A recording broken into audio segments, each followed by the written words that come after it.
Hello. There's an entire literature these days on people talking to themselves while they're doing things on Zoom, and I apparently am doing that right now. Yay. I'm trying to move all of your pictures away so that I can see what I'm talking about, but I think that I have it. I think I've got it well enough. I may have to move it again though. So I am Devora Shapiro. I am out here in Southern Oregon University, and my talk today is Medical Outliers, Intersectional Subjects, and the Peculiar Failure of the Differential. And while I'm getting started on this, I would like to say that I think helmets are a medical intervention. I'm just gonna go. So, what I got? Oh, there we go. So here's my outline. I wanted to make sure that we were all clear on the distinction between zebras, horses, and painted mules, which barely ever make it into the literature in the sciences, but very important also. So you can see I'm going to be going over differential diagnosis, evidence-based medicine, intersectionality, and then ME/CFS and on down to conclusions. So zebras may be rare in comparison to horses, globally speaking, but in the right context or continents, they are not so unlikely to be the source of hoofbeats. So too with our medical outliers, patients whose symptoms defy common explanation and whose response to treatment fails to conform to standard expectations. In case you're wondering, I am going to do a lot of reading of my slides. It is the best solution to my inclination to talk too much. So, all right. I suggest here that our difficulty in identifying and treating such patients, medical outliers, is further complicated by a dissonance between the phenomena we hope to capture and the frameworks for representation and evaluation that we have recently chosen to prefer. That is, we have statistically rare diseases as well as emerging or poorly understood disorders that we wish to identify and treat. On the one hand, such as ME/CFS, mast cell activation, monogenic and inherited diseases, causally opaque diseases. On the other hand, we have a framework for diagnostic methodologies that is based on previous likelihoods and wide-ranging and highly culturally determined variables and commonalities, which I will include race. Frequently, I mean, I'm in the United States, and so we've got Black, white, Asian, we've got some other things in there. It changes every 5 years or so. We have individual, often single variable symptoms. You might have headache or malaise or post-exertional fatigue, for example. We have bifurcated sex. We have Hispanic versus non-Hispanic ethnicity, which is fully baffling to me. So here we go. So our diagnostic methodologies increasingly rely on large-scale trends occurring in statistically significant population groups documented in RCTs, et cetera. So this is what our diagnostic methodologies are increasingly relying on. But our rare diseases and disorders are rare because they are statistically uncommon. In this presentation, therefore, I suggest the need for alternative frameworks, alternative structural representations for the evaluation and diagnosis of uncommon diseases and/or medical conditions informed by intersectional thinking.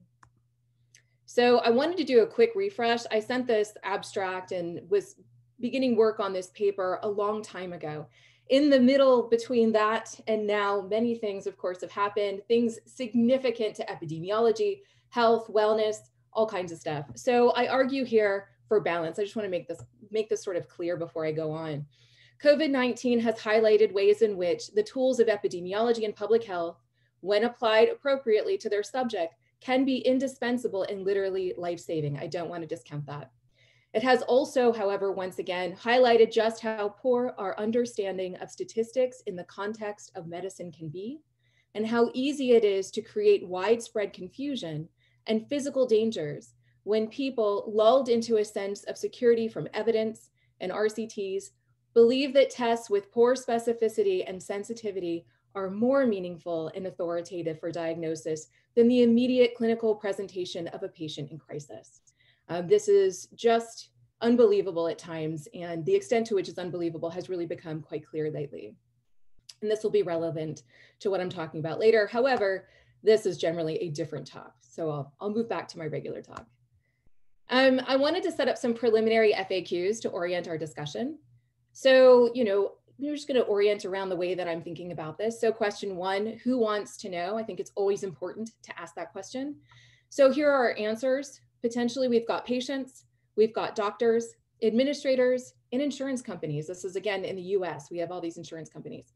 So question 2, diagnosis means different things to different people. So what does diagnosis mean?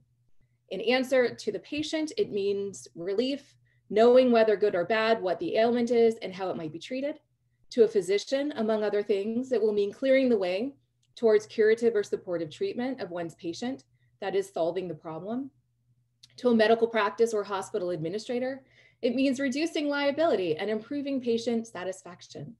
To the insurance company, it means identifying what treatments, procedures, and facilities will be paid and how much they will need to pay them. So I want to be clear that the context in which diagnosis occurs is at least as much a social one as it is one that is scientific. So we need to consider the following questions. What do our current diagnostic processes and methodologies do, and who are they for? Differential diagnosis. So I've got some quotes here. This is, the sort of thing that I would love to go be a social scientist and just interview people and do one of those coding exercises to find out what people say. I've actually started doing that, but since I'm a philosopher, it's just fun talking to doctors. So the first of these quotes is from medical education for residents at a hospital. So this particular response is, what is a differential? An evolving list of diagnostic considerations, but also a rational and systematic approach to the problem of evaluating and treating patients whose underlying disease is unknown. The next example comes from someone in pharmacology. Differential diagnosis is the methodology which attempts to identify the internal disease or process which produces or causes the patient's symptoms or findings. This is a really interesting area to be interested in because there's external and internal causes, and that's actually going to be relevant in the larger paper, which I won't get into here. And this final one is from the perspective of what we would think of as the administrative. Generating a differential diagnosis, that is developing a list of the possible conditions that might produce a patient's symptoms and signs, enables appropriate testing to rule out possibilities and confirm a final diagnosis. I will point out that in much of the literature, diagnoses occur after a patient history almost alone in many cases. And so this immediate pivot then to testing is a change from the history of medical practice. Here is a recent example, a very recent one from AI. In providing their justification for developing counterfactually driven algorithms for machine learning diagnostic systems, these folks explain, quote, in medical diagnosis, a doctor aims to explain a patient's symptoms by determining the diseases causing them. However, existing machine learning approaches to diagnosis are purely associative, identifying diseases that are strongly correlated with a patient's symptoms. And so they're pointing out here potentially a mismatch, or at least something to be concerned about. Putting aside the contested nature of their claim concerning diagnosis and its relation to causality, they highlight the way in which the conceptual definition, structure, and ultimate goal of the diagnostic process or procedure will guide, shape, and eventually determine the range of possible answers to a patient's illness question. I'm bringing this up because we're going to be thinking about diagnosis, of course, as something like an argument. There's potentially a decision procedure, possibly even a pure decision procedure, if what we're looking at are AI approaches to diagnosis. And so the way that we shape the organization of our diagnostic inquiry will shape the possible answers, just the way the hypothesis would. And additionally, because of the power of certain factions of folks in the healthcare industry and their influence on diagnosis, they may in fact shape and reform what we identify as disease, who we identify as having those diseases, et cetera. This is an extremely important area. So here's some AI and differential diagnosis. Machine learning, neural net, and other artificial intelligence approaches to differential diagnosis aim to provide diagnostic support in clinical environments. This could be for lots of several motivating reasons, including, so here are some reasons why people might be motivated to create AI differential diagnosis. Doctor shortages globally create significant need for diagnostic stand-ins. So this is a legit concern that we would potentially imagine a differential diagnosis machine would be of significant aid for many people in the world. Number two, this is a different motivating possibility. The medical error and quality industries have an interest at economy shaping, capitalizing, risk and liability minimizing. So you may have caught on that I'm a little cynical about this stuff. Third, we might have a pure research interest. That's great. And fourth, we might have a private industry potential for technology.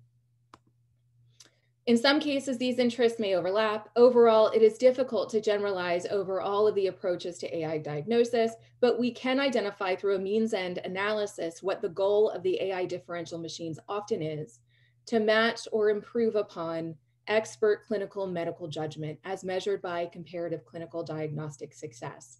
Certainly, this is the standard against which many of these systems are measured. So many of the studies of the success are measured against the expert clinician. So systems can be constructed in a variety of ways, utilizing different approaches. They could be probabilities that a diagnosis will be accurate given the description offered, so much like a weather report, which is the likelihood of a particular diagnosis given the presentation. Some systems attempt to model clinical reasoning or associative structure. Others have counterfactual reasoning to reduce redundancies and improve specificity. Improving specificity is definitely a thing we need to be worried about. So what all of these systems have in common, however, is that they are statistically driven based on algorithmic reasoning, whether camouflaged or not, and supported by a database of previous information and set in motion by raw illness script that's interpreted by a machine or by a physician's identification and entry of relevant information pertaining to a patient's case. So either from the script that's entered or from the physician doing the interpretive work and then entering in those features. So here's EBM. This is one of my favorite quotes about EBM. Has this attempt to allow medical decisions to be more rigorous, more evidence-based from large controlled studies, also allowed its salubrious influence to curtail clinical acumen, experience, and instinct, question mark. Not a rhetorical question. EBM has some issues. So everybody here is likely very aware of all the issues of EBM. I'm gonna go over this quickly, but I wanted to read a little bit of what the initial explanation of differential diagnosis in the EBM notebook says. I think this is very relevant. So, quote, differential diagnosis refers to the methods by which we consider the possible causes of patients' clinical findings before making final diagnoses. I want to point out it says clinical findings, not the illness script. At its heart, differential diagnosis involves acts of selection. We consider a patient's illness and choose which disorders to pursue further. Any clinical problem could qualify, but preference will be given to studies of problems that in the editor's judgment, EBM's judgment, are most relevant for the targeted readers of the journal. All right, so we can use the study's disease probabilities as starting points for estimating pretest probability in our own patients, and then adjust these probabilities, taking into consideration features of our patients or our practices. Because EBM studies are generally set up with very limited variables, this means potentially shifting from looking at one variable's impact to another's. Maybe at shifting from race to gender, for example.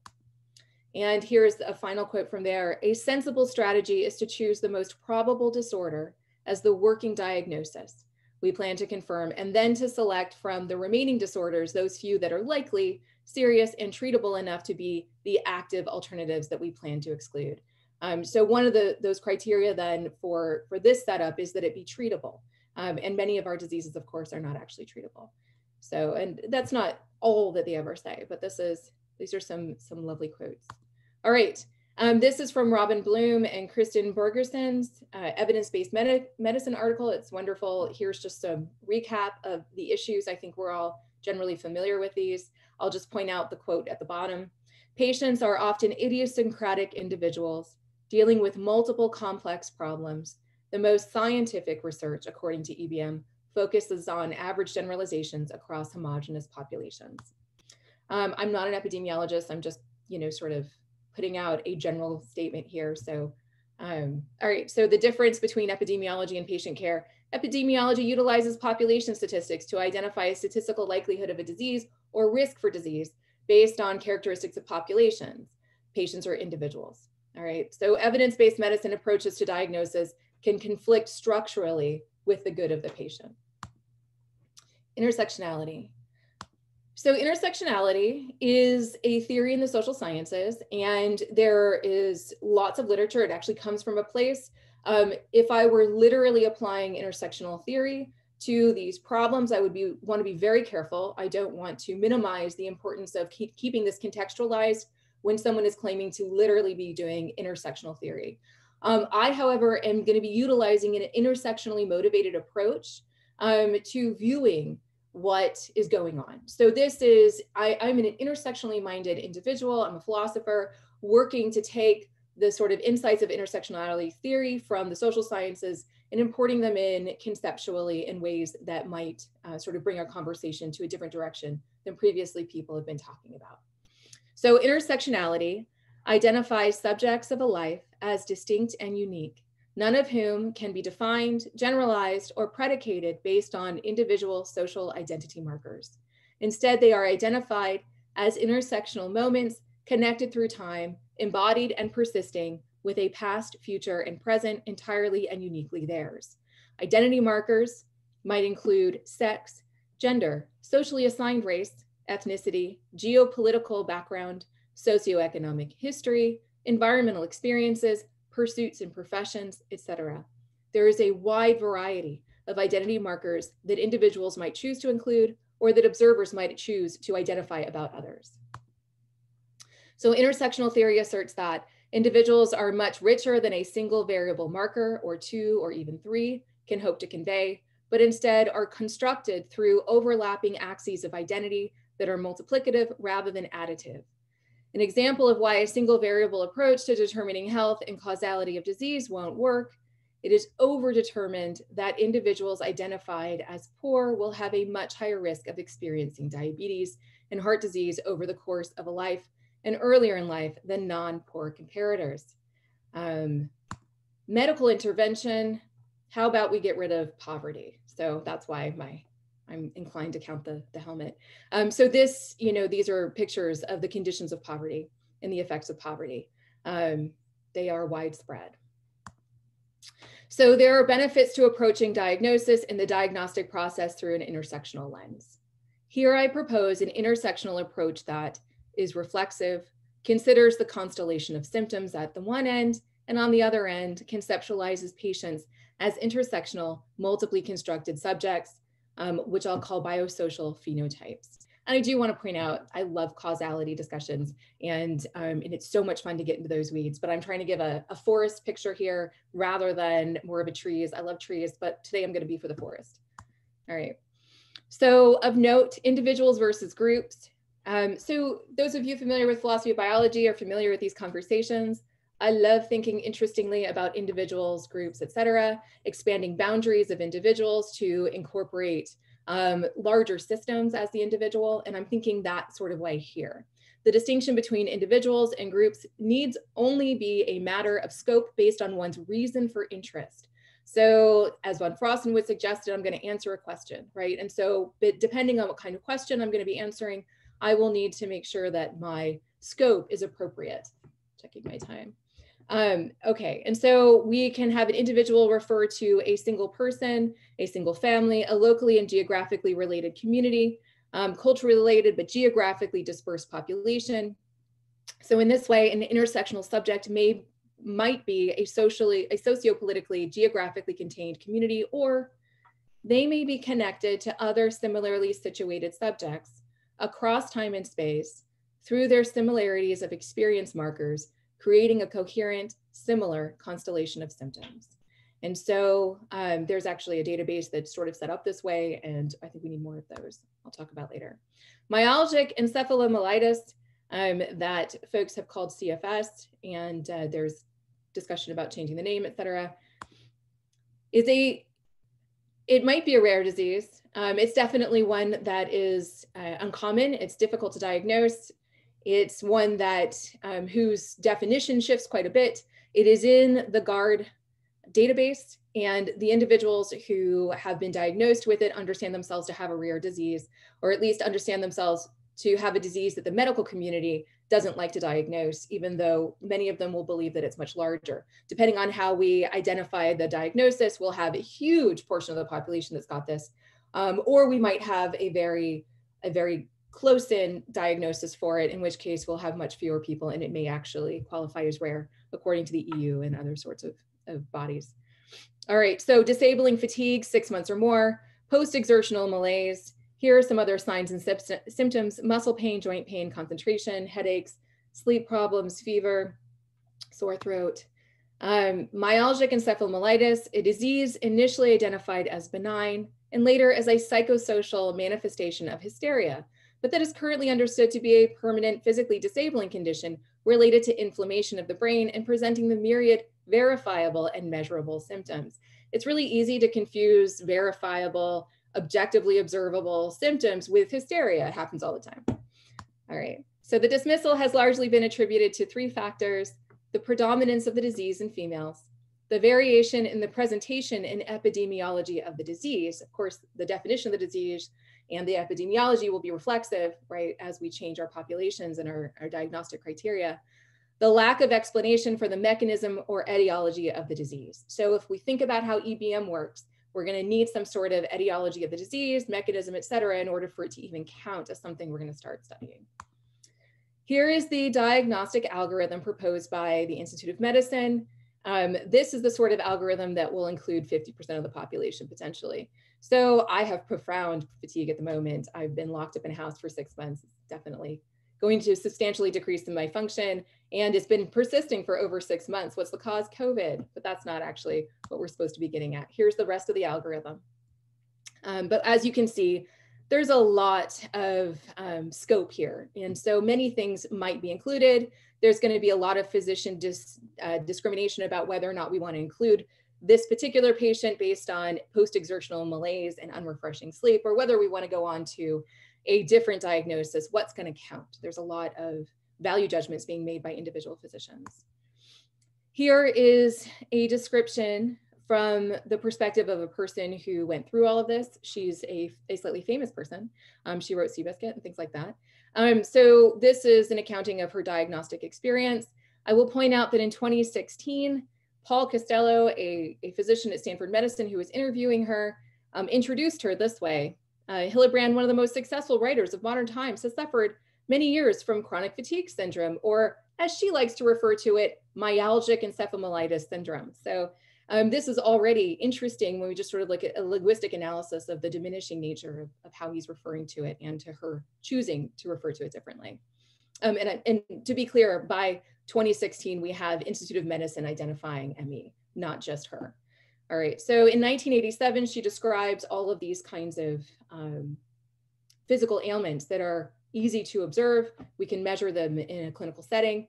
And in 1996, after having years of these symptoms, not being able to leave a house, being exceptionally disabled, in 96, finally someone actually decides to treat, not because there's a cure, which this physician notes, but because there are different kinds of treatments and care that a physician can provide. Of course, we also have the other end of the spectrum, race and ME. So this is an excerpt from Black people living with ME. Wilhelmina Jenkins speaks about the historic perception of ME as a wealthy white women's disease. If we go back to that slide in our minds where we were talking about this being something dismissed because it's largely women, people associated with wealthy white women. It's like the housewives of Jersey are going to get together and talk about how much they're tired. And now the claim would be, oh, look, they're just really tired and they've been flipping tables or something. I don't know. And so we're going to just call them ME. So Wilhelmina Jenkins is someone who actually experiences this, however, and she talks here about how her illness script, how her story was dismissed repeatedly because she didn't fit the expected category of individuals that physicians were on the lookout for. So not only did they dismiss this condition as a real disease, but they didn't even permit for the possibility that a person who was Black or were in other ethnic categories or socioeconomic stations would potentially have this disease and disorder. Largely, of course, because the implicit belief then is that it is a construct of wealthy white women. So the potential for benefit that an intersectional conceptual approach has to offer for the individual medical outlier can be seen through comparing the evaluative approach from the Institute of Medicine's diagnostic algorithm to an intersectional two-pronged approach here. And this is, I guess, my point. So what I have here is a two-pronged approach. I will show you, well, no, I'll talk about this first. On the left-hand side. About the time without interrupting you too heavily. Wait, so am I out of time? If you want to have some time left for questions, then you're about approaching 25 minutes now. Okay, all right. Well, really quickly, I'm almost done with it, so I'll just show you the remaining slides. On the left-hand side, you see system clusters, symptom clusters. On the right-hand side, you see potential identity markers. And we have a two-pronged approach to diagnosis where we can move these, right? We can shuffle those until we find matches and potentially then identify diagnoses that go with the matches. And this has an extended potential for place-based communities. And here are my conclusions. I'm not saying EBM is never worthwhile, but there's issues. We have to take seriously the limitations of a tool that's been given a single-minded sort of prevalence in this. This is my cynicism coming out. But what I'm trying to argue for is epistemic humility with regard to AI in diagnostic processes. And I'm reminding everyone to take clinical expertise for real, and particularly when zebras or painted mules may be approaching. And so painted mules are people too. Thanks. Great. Thank you very much. Now time for virtual clapping already. Are there any questions?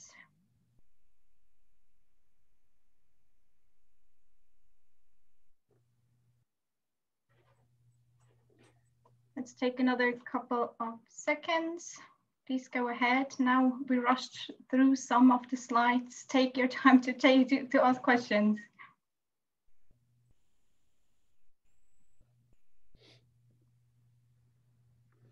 Just leave that up there. I don't see any hands. Is anyone waving?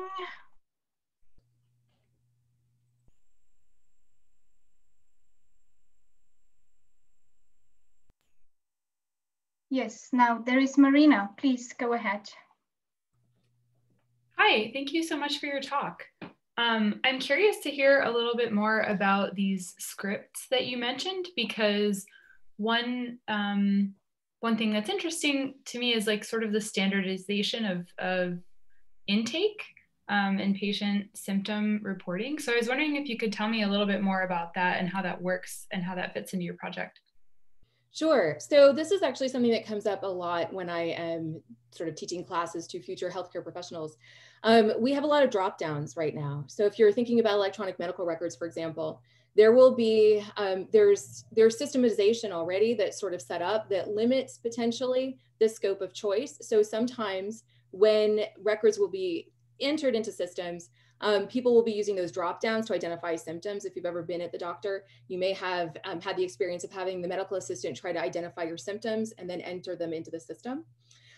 So that is one way that the symptoms will be identified from a pre-existing chart that's in the drop down for the program. Additionally, you could still have a traditional approach to taking, to just sort of recording the thoughts by the physician and from the perspective of the patient, allowing the patient to sort of explain the nature and texture of their experiences and what they understand to be the symptoms, the way they describe them. And I actually have a list of the different kinds of pain, right? The different descriptions of pain that doctors sometimes are keyed into for identifying what system may be sort of affected. So the ways in which individual patients describe their pain varies depending on what kind of system potentially is impacted. So maintaining, for example, the texture of their description itself can be very important to providing an open-ended sort of qualitative interaction where you take seriously the variation of symptoms of individual patients and not make assumptions about which of your preordained categories you're going to enter those symptoms into. Does that address your question? Yes, thank you so much. That's really cool. Are there any more questions or follow-ups to this? Otherwise, let's thank Devora again. Thank you very much for your interesting talk. And yes, the virtual clapping, don't forget about that. And then I think I'll give over to Martin. It's break time, I guess. Yes, let's take 10 minutes and again reconvene here.